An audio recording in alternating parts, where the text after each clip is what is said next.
toys and TV shows, comics and collecting and superheroes. There's no end to the useless stuff they know. But don't call them geeks, they're just regular Joes.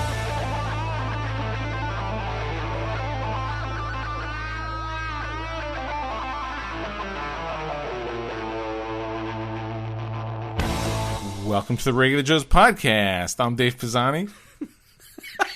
I'm Barry Kay. And I'm Todd Pleasant. What are you laughing for? There's no reason No for you to freaking laugh. idea why I'm laughing. Okay, anyway. Hello, everybody. Well, we've been off for a week for you, but 2 weeks for us. So Yeah, if been we're a a hot little minute. rusty after 325 shows, bear with us. There's no excuse, please. really. Yeah. So today, we're going to talk some more Picard. If you haven't seen it, you should see it. We're going to up through episode 5 is where we are currently. Season 1, episode 5, if you're listening to this in the future. I think we're going to do this thing, a second look movie. Is that what we call it? Do we have a title for that? We don't have music. But Yeah. a movie we may have passed on, or some of us passed on, but we're going to take a second look at it. So we're going to do that. Yeah, I'm really interested to see how this one goes. I'm interested too. That's why I brought it up, because we know how this one went the first time, so I'm interested. Yeah. Well, the first time we talked about it. So Yes. that and some other stuff too. Let's go first. Hey, follow us on Twitter and Instagram and all that good stuff. We appreciate that. Let's go some random. Todd, what do you have random? Batman. Ugh. Okay. Anyway, so we get to see the Bat costume. It's interesting. I'm really, really struggling to be open-minded here. The first on-set footage we've seen. Did either of you see this, the motorcycle thing? I saw The pictures first of the on-set motorcycle. footage Yeah. released. Pictures from the stuntman. It is a motorcycle falling over. A Batman on a motorcycle falling over. Yes. I don't like that helmet. I don't know. It reminds me of who's that dude who wore the Bullet Man helmet that I made? Jeff It doesn't Safell? fit him. It's too small. Does that helmet look too small for him? Everything about that costume was wrong, so... Maybe it's the It's, I'm making my own costume and then I have a refined costume later kind of thing. Yeah. I don't know. I don't know. Again, I'm trying to remain optimistic. I really am. But boy, why would you release that video? I mean, Did they? Or was it... I know the Robert Pattinson sort of with the red background thing was released, but was this stolen? boy, it would be really odd to have that good a perspective on something. I mean, it basically Batman fell over right next to the person. So I didn't see the footage. I only saw the photographs. Oh yeah, I only saw the pictures. I didn't see video of it. Yeah, it basically riding a motorcycle on wet cobblestones, probably not a good idea, but Batman's driving through a cemetery on a motorcycle next to someone else on a motorcycle, and he kind of pulls up to stop and then falls over. Is it possible that it was an outtake and that's why they shared it, because it's not going to be in the movie? Oh, I'm sure it's not in the movie. There's no question that this, because again, he doesn't like fall over on the bike. He's stopping and he falls over. Oh. It's not a graceful thing at all. It's not like he's, Yeah, so I don't know. I'm worried about that. I mean, that it is what it is, but I'm worried more about the helmet. Or it looks like a helmet. It doesn't look like a cowl. It Yeah. did not look like a cowl at all, no. Yeah. I will see. It's every Batman movie. There's been reasons to be concerned about it. Some prove to be more valid than others, and we will see what happens. We were very concerned about Affleck, but he was certainly not the worst thing in any of those movies. No. He was, without question, not the worst thing in those movies. And I think I'd go so far as to say, and as my just personal opinion, I thought he was a pretty decent Batman. I thought he was this sort of older, beaten up Batman. It was fine. Exactly. And again, it's almost like Dark Knight Returns-ish Batman. And I feel like I think if they had shot Dark Knight Returns with him, would have been really, really cool. Yeah. 'Cause he definitely can act, and I think he certainly has a filmmaker's perspective. I think he's an excellent did a good director. Bruce Wayne. It was, again, it was, like I said, I don't have a problem with what he did whatsoever. I think he was just in with DC at a bad point. Well, I actually read an article that was in the New York Times this morning. I read it a week or so ago, and it was very candid about, he's obviously had problems with alcoholism. He one of the reasons amongst Are we getting others, to his greatest regret? Huh? Are we getting to his greatest regret? Of course. Of course. How could it not be? Jennifer Garner's Exactly. awesome. Exactly. At least he's man enough to admit it. Yeah, except that she has 3 kids, but other than that, she's awesome. No offense, I'm saying if you wanted to date her now, not that it's bad that you have 3 kids, Barry, but do you want your second wife to have 3 kids? Listen, if they're funded by the Garner Affleck Foundation, then why not? Yeah, I was going to say, I don't think we got to worry about child support here. But he said he was drinking at the time, and I guess the whole Justice League filming and press tour was just brutal on him. And, a friend said, if you go through that again, you're going to kill yourself. You're going to drink yourself to death. And I can imagine that. I mean, Zack Snyder, those movies, I bet that movie was super unorganized. And here's a guy who's, directed movies, and they, well done, well made movies that make sense, like The Town and Argo and stuff. And by all accounts, he grew up a huge comic book and Batman fan. So this was like a dream come true for him. Right. And to see it kind of pulled out from under him shitting because all over Daredevil. I got to say, awesome. If someone was legitimately a Batman fan, this must have been an excruciating expence to go through. Yeah, and that's what it sounded like. Because none of those movies came out the other end of the meat grinder the way they went in. And, just completely different. I bet it was a nightmare while we're on that to make. Same subject, I did see Harley Quinn and the Birds of Prey, which is the official new title. I got to say, I have never been to see a movie before where someone put a decal over the name of over the title of the film, changing the title of the film, which apparently is a thing. That's what they've done. They changed the movie after it was released? A week after it was released, they changed the title. They have altered the posters post-release by putting a new decal over the title. It's now Harley Quinn and the Birds of Prey.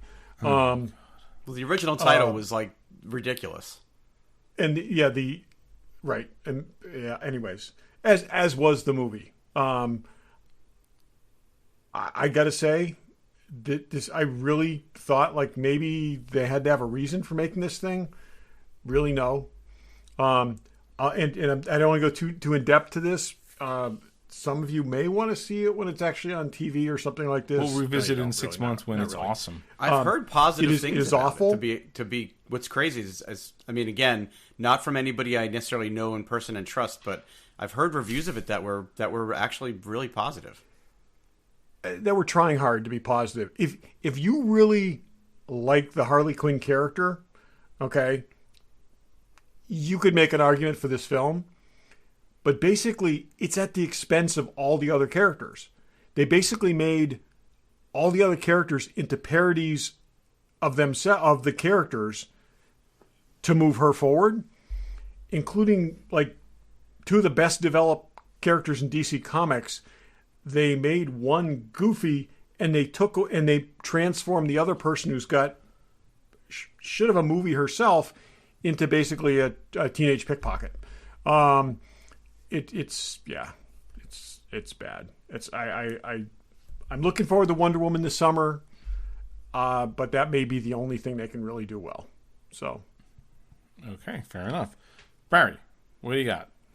I have a couple things to talk about our favorite, one of our favorite actors, Harrison Ford. I got two things that he said in the press recently that I think are noteworthy.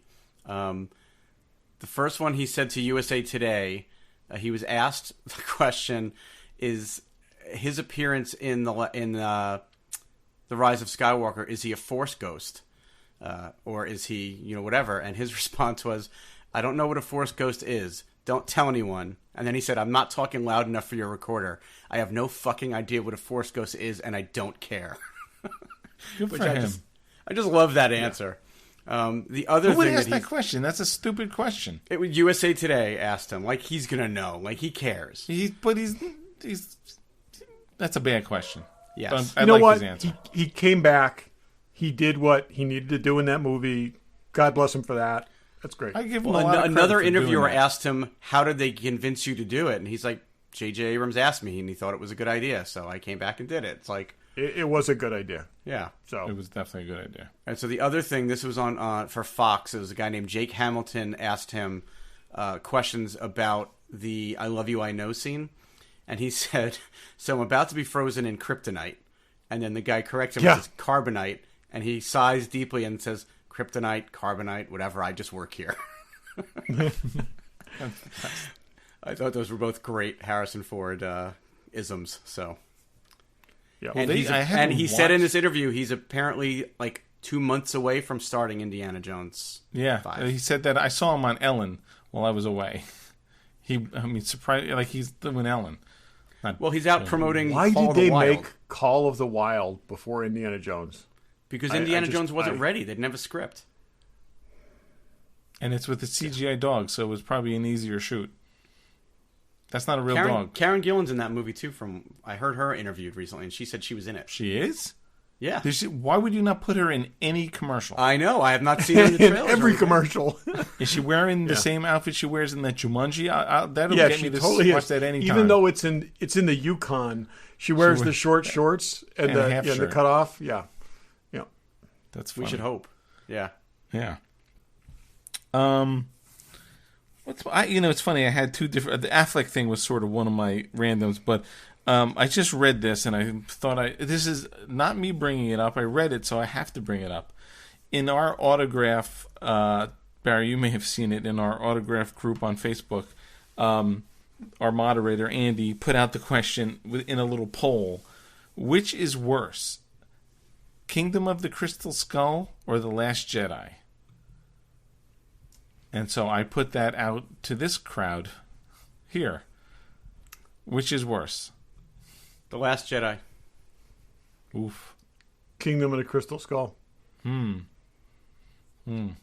don't think Kingdom of the Crystal Skull did as much damage to that franchise as Last Jedi did to Star Wars. I'm going to cut that clip out and put it next to... I just thought we were going to have a great time talking about how awesome this movie was. I totally agree. I think Last Jedi did a lot more damage. Oh God, no. Okay. I'm not trying to redeem that. What damage did that damaged Luke's character? And the crazy thing, I'm reading the comments on this little poll. I love The Last Jedi. It's the best of the new trilogy. Like 3 people said that out of like 10 comments. That I read. Tons of people say that. People- okay, and People are it really comes down. insane. It comes down to how precious you hold the characters. Okay, people that have grown up with the prequels and beyond do not understand our perspective on this. It will never understand our perspective on this. It's totally generational. Just bad Honestly, filmmaking. It's just bad. It's there are redeeming things. I mean, I have a lot of complaints about that movie that go beyond how they shit on the characters. Okay, I think the plot makes no sense. I think there's a bunch of shit they just crammed in there and stuff like that. But I can't tell you how many people I've encountered who insist that they absolutely love that movie. And have you killed those people and buried them in your backyard? You should. we can't talk about that. There's I don't- but I don't There's feel- limitations on certain The crimes. Indiana Jones character is necessarily damaged by Crystal Skull. There's a lot of other bad stuff. Yeah, because they came back the next year and made the 5th one, right? No, but you can also no. ignore that it exists, and I bet you even when the 5th one comes out, you can ignore it exists. You can't ignore part 8 of 9 parts. I can. Yeah. And there was Well, another yeah, guy I mean, who said, you I've can seen choose it to. once, I'll never see it again. And that wasn't me. I had to like his comment. So there's a YouTube video called, and if you Google it, it's George Lucas goes to Las Vegas. There's this guy that does a dead perfect George Lucas voice impersonation, and they dress him up to look a little bit like him. It's hilarious, and it's basically Lucas being like, Rise of Skywalker was so bad, I need to go on vacation, and I'm going to Vegas. And it's like 15 minutes of him going to Vegas and talking about stuff, and it's pretty funny, though. I watched it tonight. Someone making fun of that movie, they shouldn't. Anyone who doesn't like that movie is wrong. Yeah. God, we're going to go down this road again. Okay. You know who's not wrong? Fanboy Collectibles. Oh, you're They're taking Yes. us out of random. I had one more random, but I'll do it later. It's okay. It'll be a last Do it thought. now. All right, I'll do it now. Okay. Fanboy. Okay, Hold that whatever. thought, fanboy. I woke up this morning and I looked at my phone, and on Instagram I saw a Star Wars trailer and got all excited thinking there was a new movie or a new TV show they were announcing. No. That you would know about? I thought maybe they were dropping a bomb and surprising us. They did a trailer nice. for a book series that's coming out. It was literally a Oh, really? I visual thought it was for a video trailer game. of a new book and comic book series called The High Republic. Takes place like 200 years before these movies. But I was like really disappointed when I realized, because I actually had to go all the way through to StarWars.com to see what it was. They didn't say in any of this stuff that it wasn't a movie or a TV show or it's a book series. Wah, wah. Yeah, and no one likes to read. We know that. It's overrated. But you know who doesn't screw over people on social media tricking them? Our friends Exactly. at Fanboy Collectibles. Fanboy Collectibles. So here's the good thing.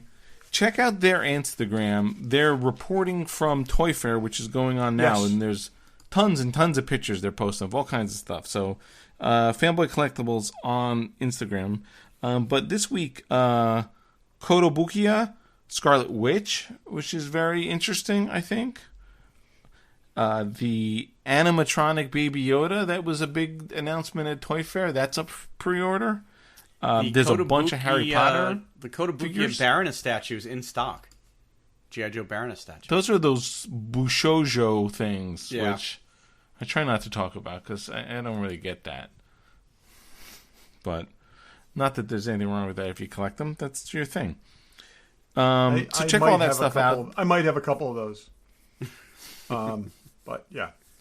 There will be no shortage of Baby Yoda toys, and you know where to get it. Fanboy Collectibles. Check them out online, fanboycollectibles.com. Check them out at their store in Newtown, Connecticut. Tell them the regular Joe sent you. Picard is up through already five episodes. And five of episodes. 8. 5 of 8. Speaking of 5 of 8, It's almost like Yes. 7 of 9. appears.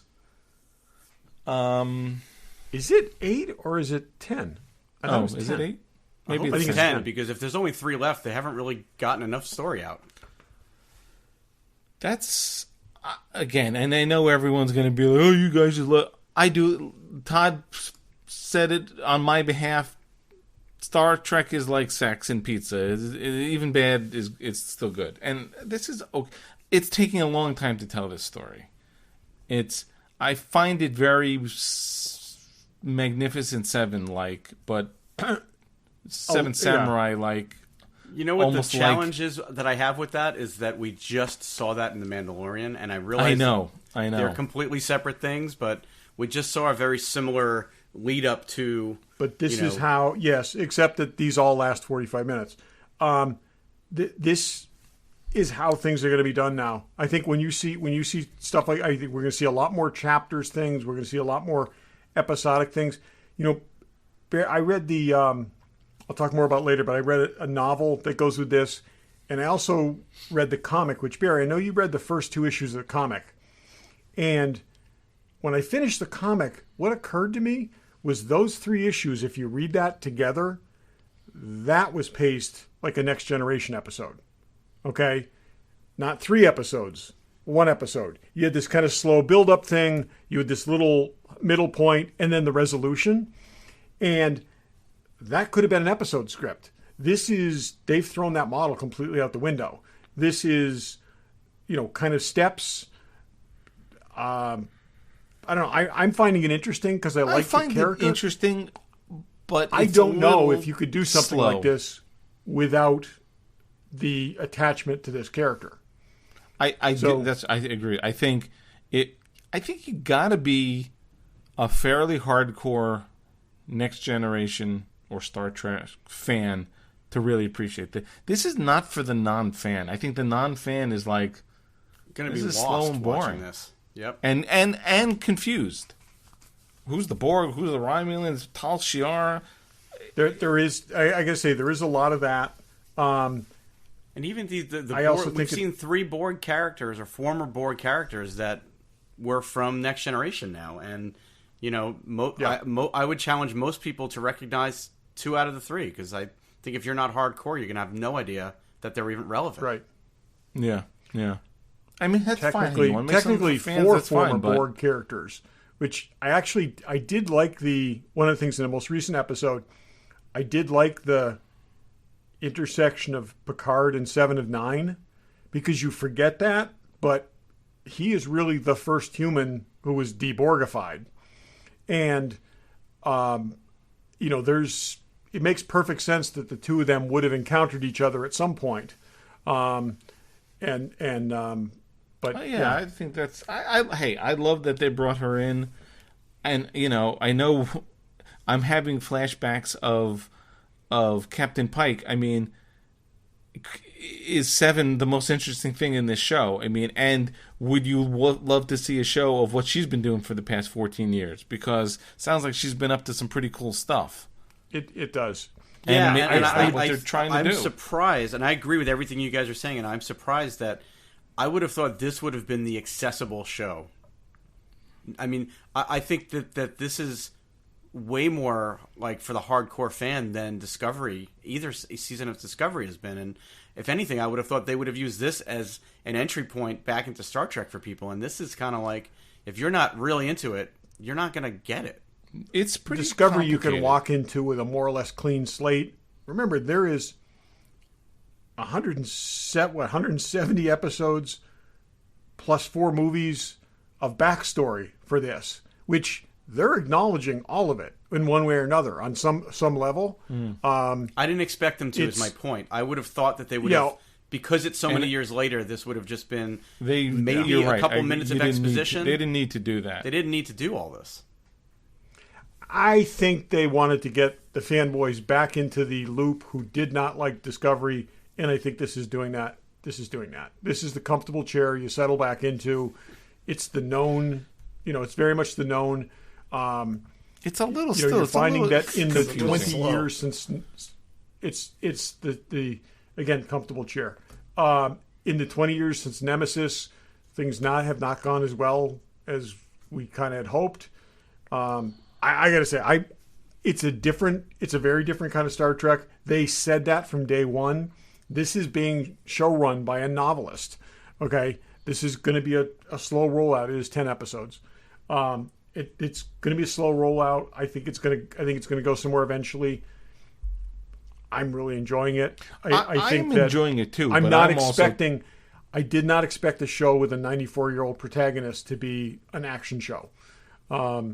They've made it an action show by surrounding him with people that can do the act. I mean, he's done a little bit. To do some of it, but not. It's not like I like the characters. I don't mind the picking. I think the secondary characters are good. The whatever that lady's name is from who lives in the desert, and I like the ship captain guy. I like this new Romulan kid. I certainly like 7 and 9. I wish she wouldn't leave. I do enjoy it, but it's all. They could have sped this thing up. You could still go pick all these people up, but I feel 5 episodes. We've gotten 1 episode of Next Generation. You're not telling that much of a story. Maybe 2 if at most. Yeah. I don't have a problem with it. I still enjoy it. Yeah, me too. And I'm going to keep watching it. It's a narrow show for people. I think that the way the 5th episode ended was surprising to me. I think that was not something I expected. Oh God, no! Particularly if, and I'll say there is a novel that, in a better way, that fills in the backstory that's known. It is about Picard leaving the Enterprise, and it's the last best hope. Picard leaving the Enterprise, spearheading this operation to basically rescue the Romulans. The Romulans pushing back against it because they don't want to appear weak, even though on some level they're accepting it and on another level they're pushing back against it, and then that unraveling in the way that we saw in the show. And I gotta say, it's actually good. It's a good story if you like Picard and you like the work, because everyone acts the way you would expect them to act, but you see his disillusionment happening. You also see, for anybody that looks at this and says, oh, this isn't Starfleet, Starfleet wouldn't act this way, when you undertake the greatest humanitarian rescue effort in history and then fail, it would change you as an organization, and it does. Okay, this is an organization that's got people on both sides of this. Do that instead of having I get the book. No one's reading the book to who's watching this, or some people are, but that could have been episode 1, and then I think you could compress these.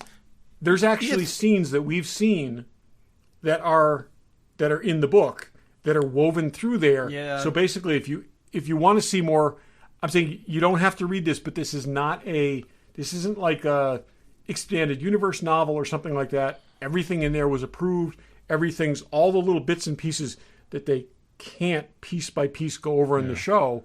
But they can flesh these episodes out. out. I do think that's part of my challenge with it, is that they're doing a lot of jumping around. There's a lot of flashing. It's more than we've, I think, ever seen in Star Trek before, all the jumping around in time. And for me, that's not a Star Trek device. So almost every episode, the prologue is in the past. And that's fine. If you're going to do that format, I don't know that they travel back during the body of the episode. I think it's all in the prologue. It's all in the prologue. The big thing, though, that they're working against here is they've got a 20-year gap they've got to fill in. And that's fine. I like that about Arrow. Remember? We'd see that with Arrow. He isn't meeting most of these people for the first time. So they've got to establish that. I will say the Romulan warrior nuns that we only saw a little of, in this, really good characters in this story. Like I said, if you're interested in this at all, I definitely suggest checking out the book. It's good. I may have to listen to it because I would like that background filled in for me. So, Barry, I think you'll appreciate it, and I think, like I said, it's a slow kind of world building thing. I mean, you know the story, you know how it's going to end, but seeing those pieces, I think the writer does a really good job of weaving it in together. The other thing too is they've got a runway for this show that's probably at least 3 years that they're planning on. This is really the on-ramp. So, I mean, we knew there was a second season basically in production before, or slated for production before they rolled out the first episode. So I'm hoping, we go somewhere tangible with this. And I suspect we will. But, there's some interesting things with each of these characters that, like I said, you're exposed to in the book that I think if we learn more about these characters as we go is going to be like Raffi leaving her husband and son to join to get sucked into this smaller project with Picard that ends up being this insane overblown project. We just got to see him. We see the relationship very slowly build between Agnes and Bruce Maddox that takes a really unexpected turn in this most recent episode. It is interesting that the one last thing I'm just going to say is the Starfleet admiral that Picard deals with, that is, just this miserable, nasty woman that he goes to see, is a very different character in the book, and they did a great job of presenting both of their positions. She has every reason to feel exactly the way she does about Picard, and vice versa. And that's where it's frustrating to me that the only way that you'll know that is by listening or reading. But again, the book. We may never see this character again in the show. So it's like, if you want to know more, you can. I don't think it's hugely relevant, but like I said, you get to the point where, this woman just seems like this intangible bureaucrat. There's a good reason. I mean, yeah. Anyways, like I said, I'm liking it. If for someone who is liking it, I would definitely suggest reading or listening to that book. It's good, and it does add to it. I am perfectly happy taking this at the pace that it's at. I'm fine too. I just don't think it's accessible to everybody. And I think this is the one that's not going to be. Yeah. New people that I've talked to who've watched Discovery who don't have a Star Trek background like it better than hardcore Star Trek people. I think this is the flip side to that. I think this is the conceit to the, to the people who've seen every single episode. And this is I just wonder if maybe they hadn't just dialed that back a notch or two, maybe make it a little bit more accessible. Because they're going really deep on some of their references, like really. They're going deep on those Romulans that, you know, even if you've watched all this stuff like we have, you remember all this stuff about the Romulans and their secret police and all this crap. I mean, you know, we haven't heard about this stuff in 20 I think they've done a reasonable job without dumbing it down too much, explaining what some of the core things are, establishing what the core things are. But you want to know something? They're not doing it as they're, like, the first time you hear the word Tal Shiar, or first 5 times, you don't know what they're talking about. Only in this episode, it's the Romulan secret police. Like, even real fans are like, I don't remember that. Who's that? Yeah, I got to say, I think if you stripped away all your foreknowledge of the Mandalorian, of the Star Wars universe, and you sat down to watch the Mandalorian, there's a lot that's not explained there. Okay, the whole arc of that backstory is not explained in that at all. It's one of the things I actually like about that show. But the reality, other than the books, the Mandalorian in the movies, and I'm not counting the Clone Wars, there's nothing.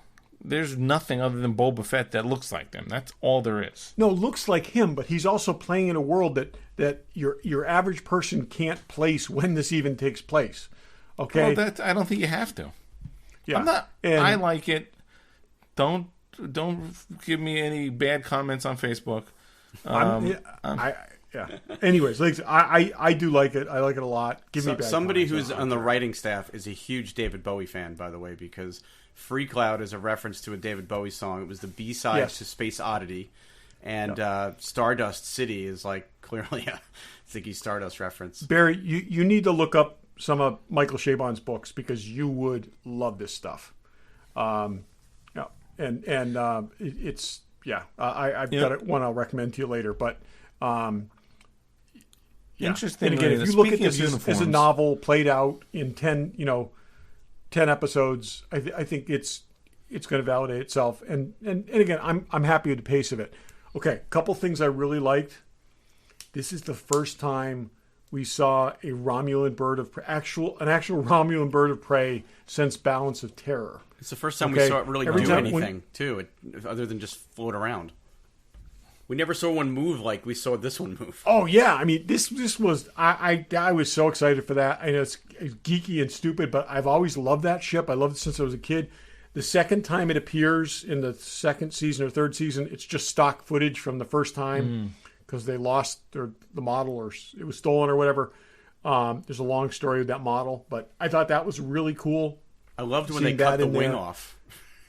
Yeah, just totally great. There's a few things like that. I love the, I almost want to say Romulan elf dude, but I love the choose to live line. It's like choose to live, and then the guy just doesn't get it, and he just takes the guy's head right off. I thought that was good. I think he's a little too on the nose for me as far as the whole Seven Samurai thing goes. It's just a little too on the nose, but we'll see where that character goes. I don't think there's as many potential warriors there.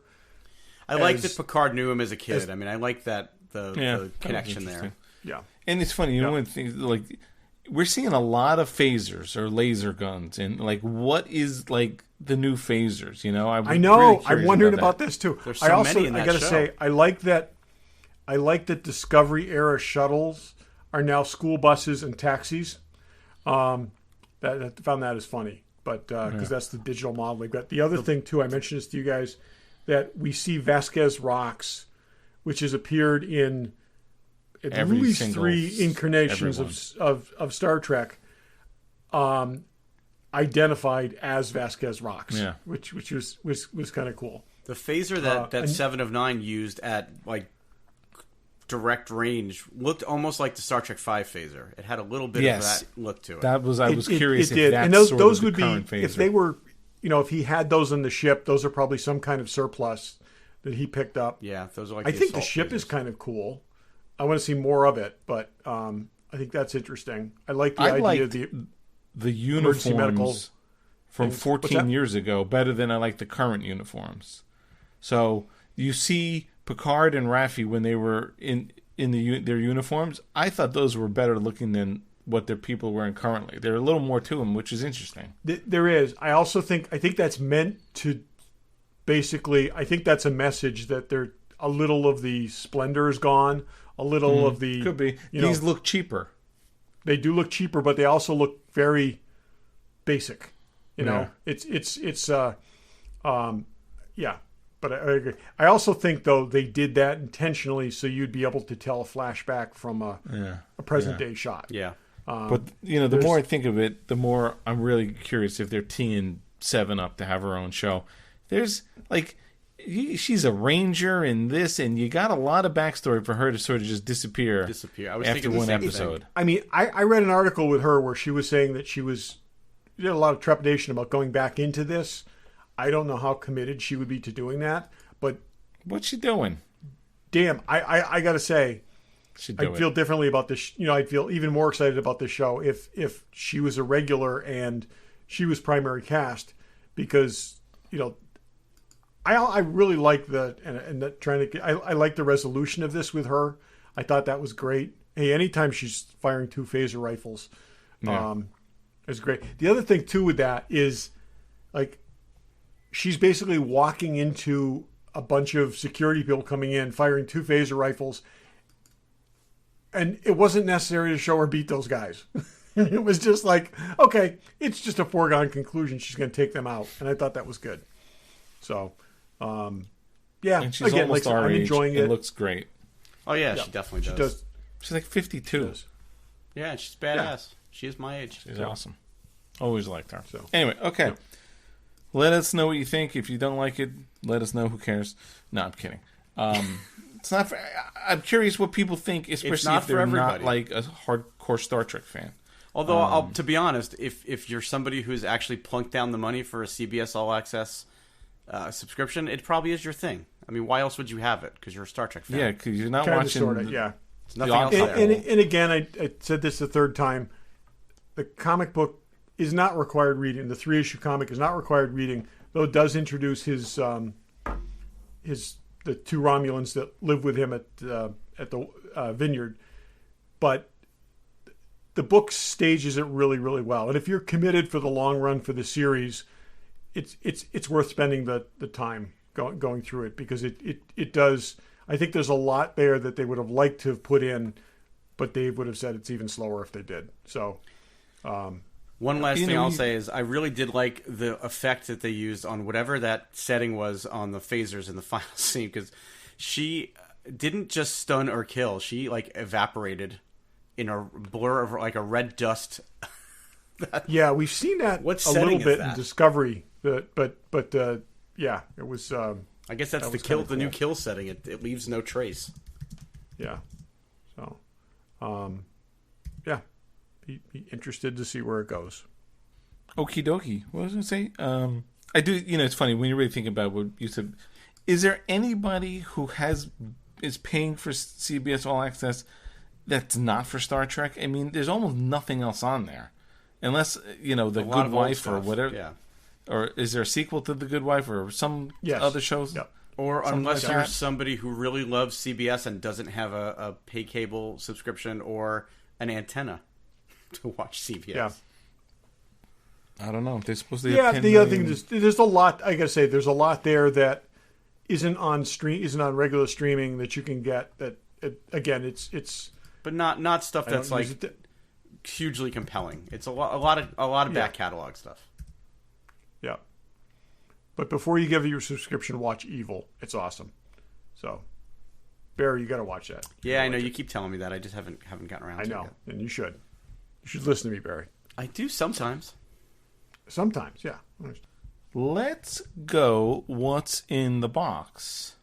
Show you with the box. Who's in the box? Oh, what's in the box? What's in the box? Regular Joe's What's in the Box. Barry, what's in the box? Nothing's in the box. I've had no boxes because I've been doing nothing but shipping stuff out. I've been selling a ton of stuff off. We mentioned it a couple weeks ago, and we are still heavily under renovations here at my house. So I've used the opportunity since I had to clean out some storage rooms to just make a pile and say this is everything that's got to go. And I've been doing a great job of selling and shipping. But what did come in a couple weeks before and just before we started the renovations, you guys know, but I never talked about it on the show, I realized. So I did get my Harrison Ford signed poster back. So that's my what's in the box for this week. It came back, and just for the update all for is right in anybody the world. who cares, it came back in perfect condition, signed exactly where I wanted it signed, in the color I wanted it signed in, and no issues, no problems. Very happy overall, although I was sweating bullets the whole time it was out of my sight. But yeah, I highly do recommend, if you're somebody who's inclined to want something signed by Harrison Ford, this is likely the only way you're going to get it. And if you do get him in person, I've seen enough now in this autograph group that Dave and I are members of, people posting the ones they've gotten from him on the street versus the ones that you get from him at one of these sit-down, like, professional signings. And it's a night and day difference in the quality of his signature when he's doing it, in a thoughtful way versus when he's just scribbling it on the street. So couldn't be happier. So that's what's great. in the box. Todd, Great. What's in the box? Okay. So this is something that I ordered quite a while ago that Daryl actually put me onto. When we were with Celebration, Daryl and I took a little side trip and we went to a gathering of art collectors. And one of the things that were featured there was these 1970s paintings from the Warren Vampirella comic series. And Jose Gonzalez was kind of the hallmark artist from those. And so we both left with the idea that we're going to get something Vampirella. So this is a 1/6 scale figure that came out just very recently. We both pre-ordered it. It just came out. This is from a company called Executive Replicas. This is done super, super well. And I'm holding up the box for you guys to see. But one of the things that I really like about this is it comes with a huge base that isn't in the box. It's packed in outside the box, inside the container. Oh, but wow. instead of this taking up all the space on that box, it's a graveyard thing. And this is... And you're not usually a stands guy. You don't like display stands usually. Yeah, and that's what I'm saying. I might actually use this. It's got a really cool cape that's lined. It's got an awesome skull for it to hold. It's got a dagger. But none of that really matters because the figure is really freaking cool looking. Okay? Oh, wow. Is that like a Fison body? Is it like the soft... It is. It's a seamless body. And because she wears bracelets, you don't actually even see the wrist joint things. She's got a little bat that goes in her fingertip. But they did a great job capturing the look from the comics, and just really, really good. That's Dave, a great you're missing figure. some of the detail here. Oh, I'm sorry. Ooh, Yeah. I like the side action. Yes, it's got really, real really hair? super. What's that? Is it rooted Real hair? It's real rooted hair. Yep. Yeah, the face And I'm pretty going to good play with too. it just a little bit. But, I mean, the eyes and the eye makeup and stuff like that really, really matches the artwork. It's every So bit again, the I'm outfit gonna you show would you. expect. It is and again, this is Dave, you might remember this. This was the like door poster that they sold in magazines during the 70s, where you get this poster for the back of your door if you didn't want Kirk standing on the transporter pad. Got that. Yeah. And so anyways, I'm super pleased with it, and that is my that's my what's in the box, and I'll post pictures of that on the website. Dave, what do you got? I don't have anything exciting. I have a tool that I don't know. This is the only thing I've got in the box since I've been away. And Todd, you either have this or you will be buying it while we're on the air. An automatic wire stripper. Thanks to I Adam saw Adam Savage talking about that the other day. It Exactly, looks like and a this is why I cartoon bought it. T-Rex. So these things I've never bought one because, as he says on his video, so go to test it. He's got a little 4-minute tool video. Everything he says is absolutely right. they're super expensive. They usually go for about $75 to $100, but now there's Chinese versions of them. So instead of taking your standard wire stripper and then pulling, this thing actually, and I'll post pictures. You actually move here. I'm showing you move this thing to see how much you want to strip off. Then you put your wire in and any gauge basically, and then you just pull it and it pulls the thing off. Oh, I need that. That is very cool. And you can put it further inside there if you want. You can set the length, yeah. Oh, that's great. And there were always like high end ones made, and cheap ones were not on my radar. I'm going to do a longer one now. Everybody's fascinating for the. Yeah, if that's that will great. work with network cable, I'm getting one of those. Now, what gauge is the super thin gauge? No, that's thicker. It's 8 wires. But you're saying it's vinyl coated wires in another thing. I don't know if it'll work with that. Yeah, That looks like it would work real well for speaker wires and things like that, though. I love that. Absolutely. Speaker wire. It'd be perfect. Even like I think it goes up. This one goes up to 22 gauge thing. It's $15 on Amazon. Send me the link, please. I'll send you a link. This is awesome because I've always seen them, but they've been super expensive. So thank you. No, I'm Adam. totally getting one. I'm totally getting one of those. That's cool. Yeah. Yeah, you just sold 2 of them, send you- Dave. Yeah. There you go. I wish it was black. I don't know why it's Ego's Mustang color from Guardians of the Galaxy 2. That thing Right? looks like a T-Rex. Yes. Actually, you know what? You're right though. It totally is the Mustang 2 color. I said that, Barry, when he held it up. It looks like a cartoon T-Rex. Yeah. Yeah, exactly. Yeah.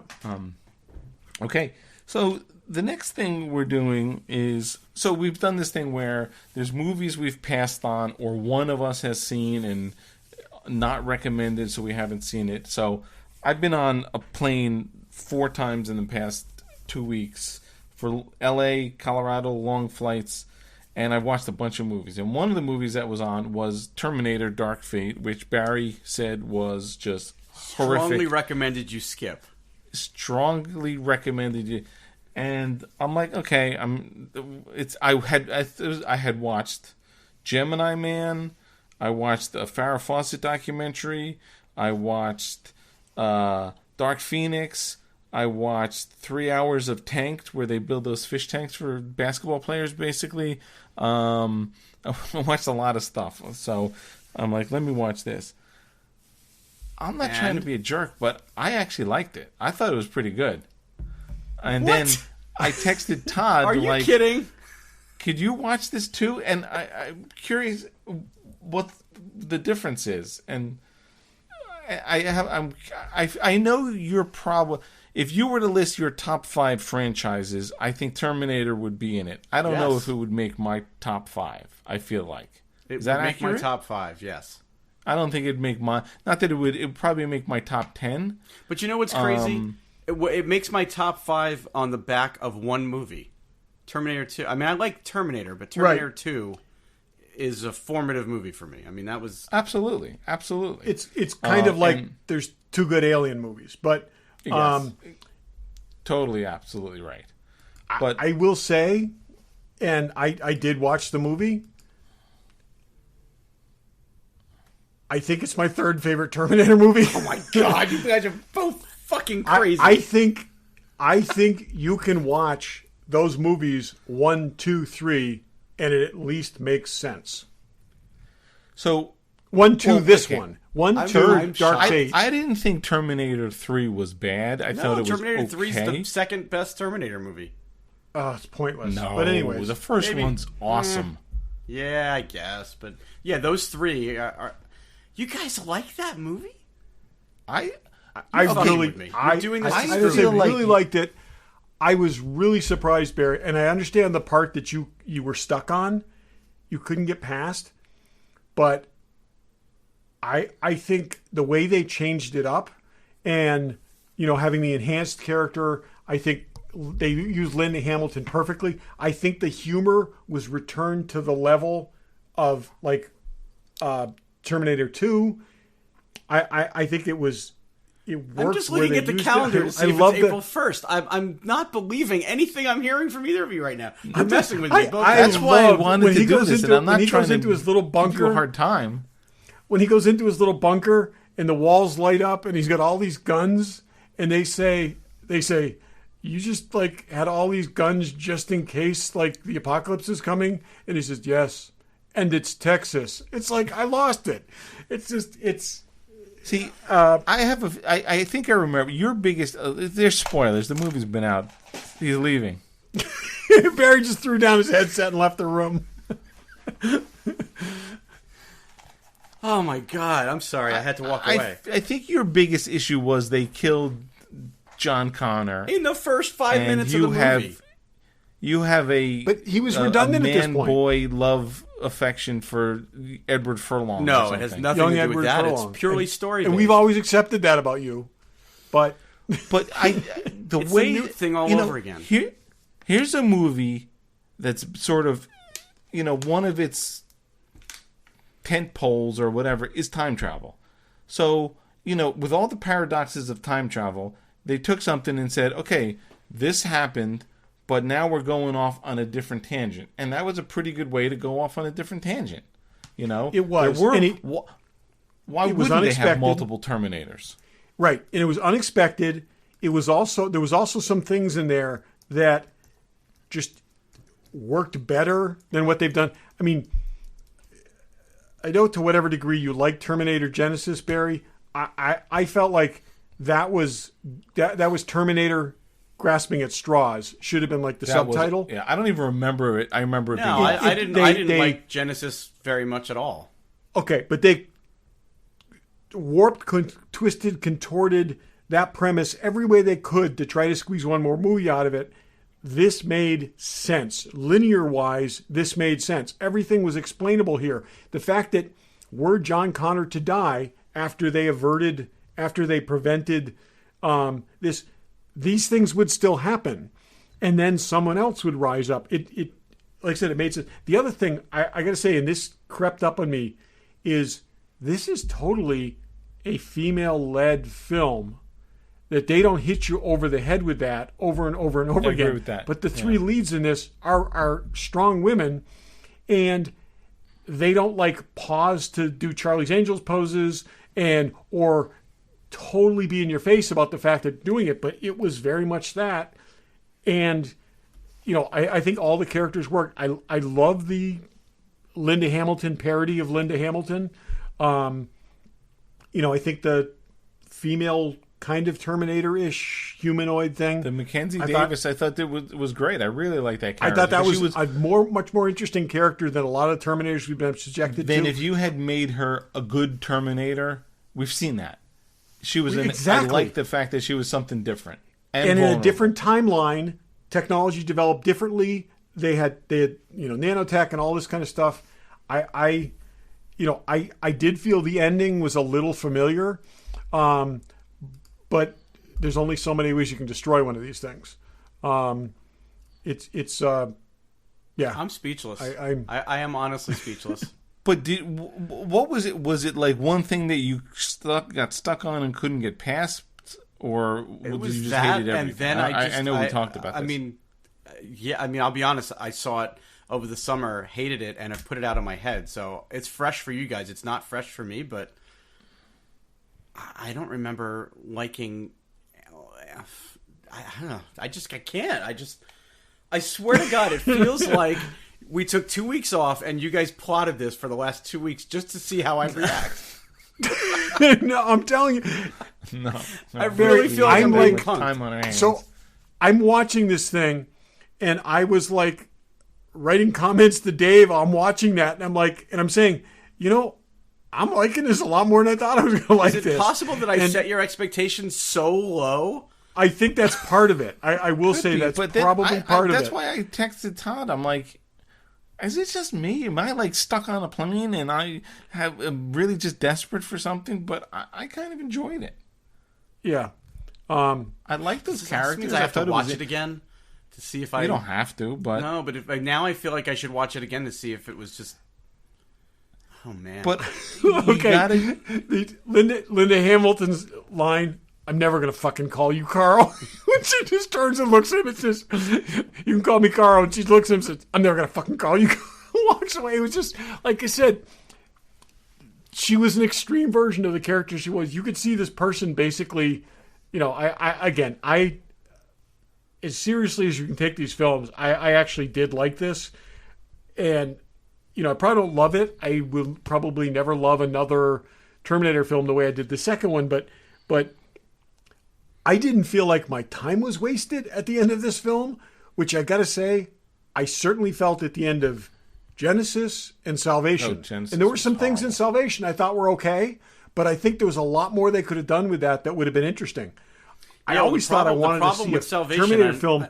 I've said it a million times. The problem with Salvation is they planned it as a 3-movie arc, and they left it on a cliffhanger, and they purposely kept stuff back for the second and third movies. Right. Had they put it all in the first movie and made a good single movie, I think we would have felt differently, because there was a lot of good stuff in Salvation. I think you could make a good Terminator movie set in the future, okay, and totally focus on that and make that interesting.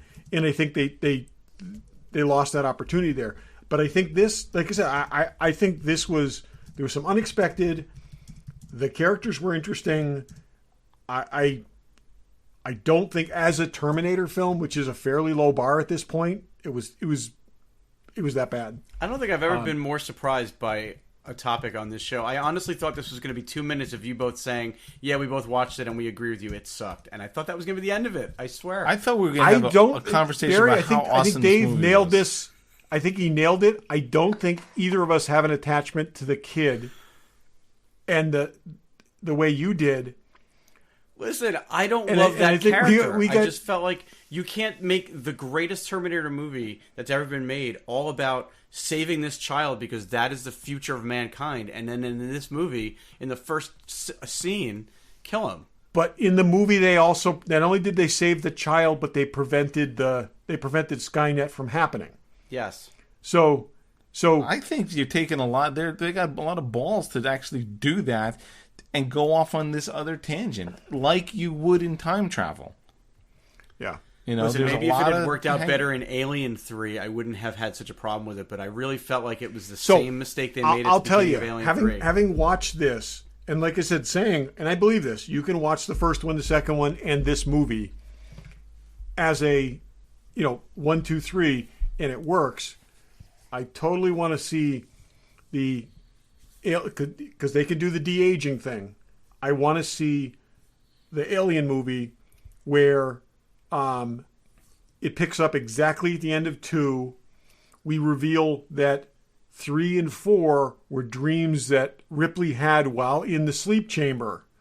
And we wake up with her on Mars or wherever she is living now, like still having post-traumatic stress and reliving those dreams.